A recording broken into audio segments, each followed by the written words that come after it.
আমার নবী ভাঙা ঘরে আসতে পারে না, কে বলছে? তাহলে শুনেন, রাজ দরবারে একদিন তাদের রাজ দরবারে আলোচনা সভা হলো। এরকম অনেক মানুষ এসেছে নসিহত শোনার জন্য। এক মা তার মেয়েকে নিয়ে ওই নসিহত শোনার জন্য গিয়েছে। যখন নসিহত শোনার জন্য ভিতরে প্রবেশ করছিল, ওখানে প্রজা আটকে দিল, বলতেছে ইনভাইটেশন কার্ড হ্যাঁ আপকে পাস? একটা ইনভাইটেশন কার্ড লাগবে, ওটা কি আছে? বলে না, আমাদের কাছে কিছু না, আমি তো ভেবেছি কোরআন সুন্নাহর মেহফিল হবে, আমরা শুনতে এসেছি, এখানে যে কার্ড লাগে এগুলো তো জানি না। বলে কার্ড ছাড়া ঢুকা যাবে না। এখন ছোট্ট মেয়ে মার দিকে তাকায় আছে ফেল ফেল করে। মা কি বলবে? মা বলতেছে ঘবরাও মত মেরে হুজুর, বাস দালান কোঠা মে नहीं आता झोपड़ी में भी आता है। চলো যা আছে মনে সেগুলি তেলাওয়াত করব, কোরআন তেলাওয়াত করব। মা মেয়েকে নিয়ে ঘরে চলে গেল, তেলাওয়াত করছে সারা রাত।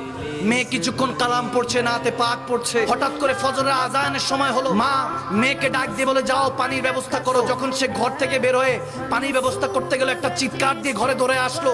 এসে বলতেছে মা, কে জানি আমাদের ঘরের চৌকাঠ চুমু খাচ্ছে। মা